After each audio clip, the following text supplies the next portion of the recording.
hello. Good morning. Happy Wednesday. So, today we're going to be talking about how to meditate when you don't have the time. So, if you have a crazy schedule and can relate to this, comment below. Or maybe you've heard about meditation and its benefits. Comment below what you've heard so I can get on board with your foundation. Or maybe are you curious about meditation but never really tried? Comment below. Or how about you've tried meditation but found it super uncomfortable, maybe even boring, you didn't like it, all that kind of stuff, but you keep trying or trying to put it in your schedule because you know or you hear that it's beneficial, then comment below. So there's a ton of research out there right now, and there's more and more. I've been compiling some of the research on a couple of things. Um, what stress does to the body when it's like 24/7. Or I'm also researching the nervous system, the ability to kind of regulate our nervous system or down regulate our fight flight response, that sort of thing. And what's coming up in the research that's super helpful, it can be free. And what I'm going to show you today doesn't really have to require a ton of time, is meditation, or it is a yoga practice. It's just different than the physical postures or asanas of yoga that we're more familiar with here in America, or most of Europe, I should say. But did you know, and I teach this in my anatomy trainings for the yoga teacher training programs, is do you know how the yoga asanas were developed? The whole purpose of yoga asanas. If you know, comment below. How did they come out? Why were they developed? Do you know? The whole purpose of yoga asanas. Let me know your thoughts.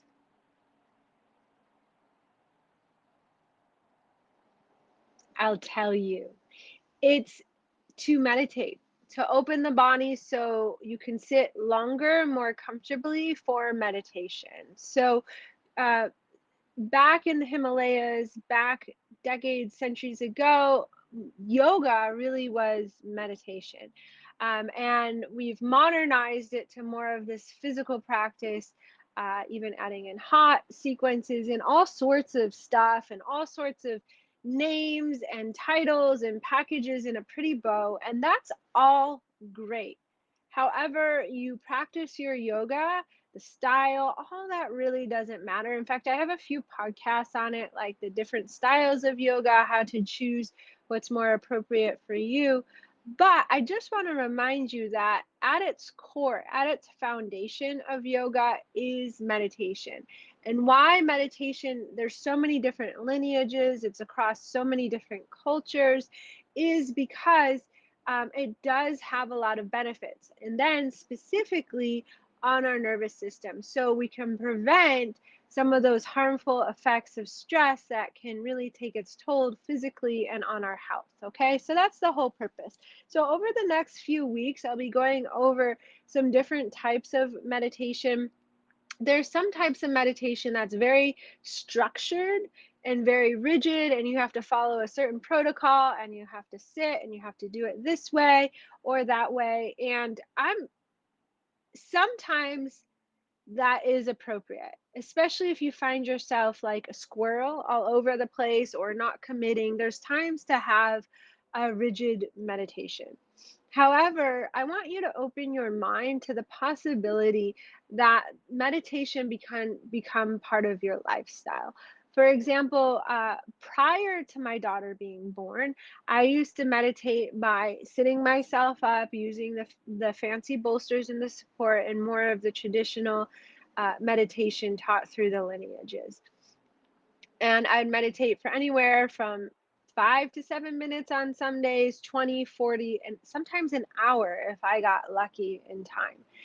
However, then my daughter was born. And I just didn't, and if you've had babies, you know, with a newborn, it's very hard to really plan your day because you just don't know when they're going to get hungry. You don't know when they're actually going to fall asleep. And my daughter had such a difficult time breastfeeding. She actually had very tight frenulums, so she would latch, but she wasn't able successfully to pull the milk. And in fact, when I took her to her pediatrician the first 2 weeks of her life for that 2 week first visit, she had lost weight from the time that we were in the hospital. So which can be very dangerous for a newborn. So now I had this stress. I was trying to get her to eat. I couldn't breastfeed. All this stuff was going on. I was trying to figure out, like, I knew meditation could help me through this time, but I'm like, how does it fit in? Because my daughter's like literally on my boob round the clock. And so that's how she learned. Actually, she would only take naps, for better or worse, on me. Like, I put her in the crib and she just would cry, cry, cry her little heart out. And I wasn't of the philosophy of letting that cry it out philosophy.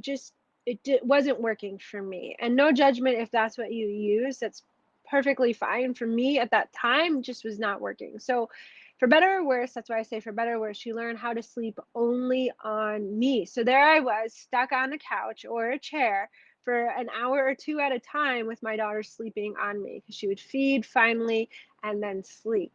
And I learned how to meditate in those moments. So I want to open your mind to the possibility that meditation can become part of your lifestyle, and it really will evolve and shift with you depending upon what's going on in your life. Sometimes it might be that perfect ideal setup where you can really sit on the cushion and dedicate a whole half hour, an hour to it with no interruptions, silence, all that stuff. And sometimes that just doesn't work, especially now as we're moving into the holiday season, where our to-do list is becoming longer with items to cross off and to do. You want to make it realistic and achievable for yourself. So it can be just something that fits in your life. And that's what I'm going to teach you today, is how to do it in the moment for stress relief. Okay. So there's also different meditation to just be, as I mentioned, setting yourself up on a bolster and a cushion and just without a purpose, without an expectation, just being. And then there's also different types of meditation for a purpose, maybe to help with pain relief, or um, to create visualization or belief and trust in yourself. So today is the type of meditation for stress relief in the moment. So if you're excited to learn about this, comment below. I'd love to hear. If you're watching this on the replay, just type #replay so I know that people are watching and benefiting from this. So here's the steps, and then we'll go through it together. So let's say you find yourself in the moment, you're in traffic, or you have a stressful phone call. Like right now, I hear a lot of what's going on is people and families are deciding what to do for the holidays. And there's different conservative or less conservative approaches in terms of COVID. So some family members might be totally fine with a large group gathering in the house. They feel that their immunity is strong. They're not so concerned about it. And other families members are like, no, only if there's a mask, only if we separate and sit outside and separate one from the other. And I'm not saying right or wrong. I'm more on the side of less people being outside if possibly, and definitely socially distancing, because I want to keep my daughter in school. And there is a ripple effect, unfortunately, with this COVID virus, but that's a whole other thing. So if I were to say that to certain family members, they might get offended. Like if we don't go to our family member's house that we normally go to on Thanksgiving, where typically there's a large group of people because it's a large family. If I were to say, well, I don't really feel comfortable going because my immunity is just not where it is.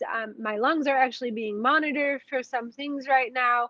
And I work one-on-one with people. I don't want to get exposed, because then I have to close down shop and my daughter has to stay home for school. And no offense to you, I would love to see you guys, but I'm not comfortable with that right now. And some people, I know that's going on in some of your minds, some people might get offended, right? And that can be a stressful conversation.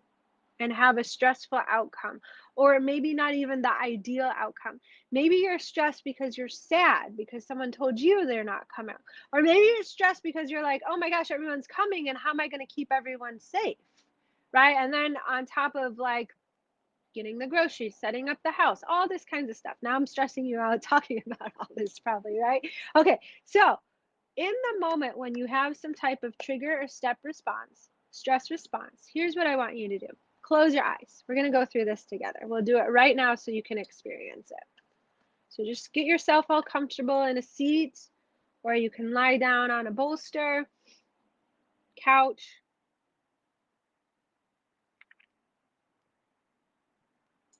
Now that I got you all worked up, just notice the breath. The simpleness as it comes into your body, and the simpleness as it leaves. Just do that for a few times. Inhaling, follow the path in. Exhaling, breathing out. And start noticing the details that you often don't notice throughout the day. Maybe it's the sit bones on your support, or your feet under the ground. Or maybe now you're starting to notice this nagging soreness in your shoulders or weird knots. And maybe that's why you don't slow down, is because you just want to avoid and ignore that. You don't have time to deal with it. Bring your breath there. Begin to lengthen your exhale. So as you inhale, allow your body to fill out, up, and slowly, smoothly breathe it out. A little bit longer than the inhale. Inhale, taking in the new, replenishing. Exhale, letting go of what's not serving you, what you don't need, any tension, just breathing it out. Inhale. And you can even open your mouth, sigh. Just let it go. And do that a few times.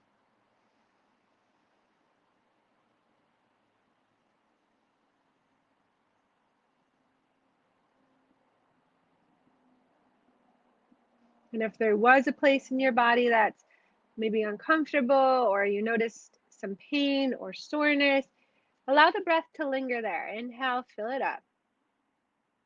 Acknowledge its presence. Thank your body for bringing your awareness to an area that needs support, that needs help. It's now been seen and heard. Exhale, let it go. And sometimes that's all the body, or the thoughts, the stressful triggers and the thoughts of the mind. They need a witness. They need an observer. They need to be seen and heard. As humans, that's our innate desire to be seen and heard. So shift this awareness, this focus to you.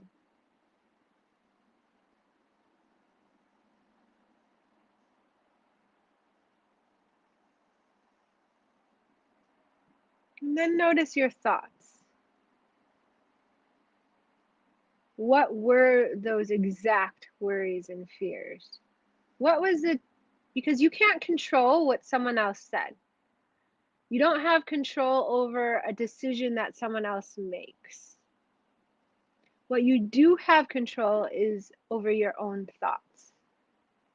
And so sometimes stress relief in the moment is letting go of that control, surrendering and tapping into the present moment. That's all we have, day to day, moment to moment. It's letting go of the stories of the past, of what you thought you were, or what you did wrong, or how things didn't go exactly right. It's even letting go of stories of the future that hasn't even happened, and centering your moment to right here, opening your mind to possibilities if you let go of that control. And the only way to really move forward is to notice the thoughts of what some of those stress triggers are. Maybe it is what someone said, and you think, well, they really frustrate me, or they piss me off, or they anger me. But it isn't them. It's your thoughts about them, in terms of family, for example, which is really hard. Or it's your thoughts about a situation, your business, your kids, your spouse. And the only way to really make a change is creating an awareness of what you're actually thinking in the moment. And so sometimes it's helpful to write it down.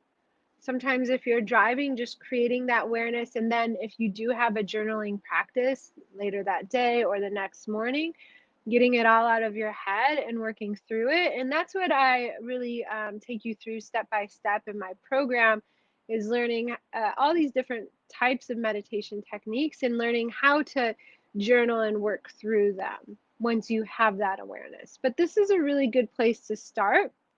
And in the moment, a really easy grounding, stress relieving tip or technique is just to focus on the breath. Because when you begin to become aware of those details, like your support on the sit bones on the support, or following the path of the breath as it comes in and as it leaves, then your brain can't focus on anything else. It can't focus on those stories. Or maybe the stories come in, but then there's techniques on how not to become attached to them, and that's maybe for another time. But for now, this week, that's what I would like you to focus on, is following the path of the breath and becoming aware of your thoughts. And if you feel comfortable, you can always drop them in the comments, some ahas or wins or what you became aware of, or how the lengthened exhale. This is based off the work of Stephen Porges. He researched the nervous system specifically, and downregulating and moving, ramping up the parasympathetic response, so to speak, in safe mobilization, and strengthening the vagus nerve. And I'm doing this in a nutshell, and there's a few people that study his work way more extensively actually in this group than I. But essentially what's been shown in research is that when you lengthen the exhale for twice the amount of the inhale, then that can help to strengthen the vagal tone and the response. So some work for you for today to help you get through the holiday season. If you want to dive deeper on these topics, I'm actually giving a whole hour-long free masterclass. You can sign up for it now. I'll drop the link. Whoops, that is not the link. I will drop the link in the comments here. If you have any questions, I'm opening the floor. You can let me know your questions. If you're watching this on the replay, you can always drop your questions in and I will reach out to them as I'm able. And this class will be next week at noon. And as you know, I always give out the replay, but here's a little incentive to attend live. I will be giving out some prizes for those that attend live, little wellness, stress relieving goodies. Like, I haven't exactly thought of some of those prizes yet, but some ideas I'm thinking of is like an eye pillow or an essential oil, that sort of thing. And I'm also, the main big prize is giving away $500 to a lucky winner. So, and that can be used to any of my programs. So make sure you sign up and attend live so you have a chance to win. And I have more exciting things coming up to help you through the holiday season. In December, I'm doing a 5-day end of the year reset. And again, it's learning how to build these tips and techniques into your life so they don't really require that much time, and they help to create an awareness of what you're actually doing day to day, moment to moment. So then you decide, is this working for you or not? But it's the awareness that is the first critical and the key step. Okay, so bye for now. I will see you next week, and let me know how it goes for you. Okay, comment below.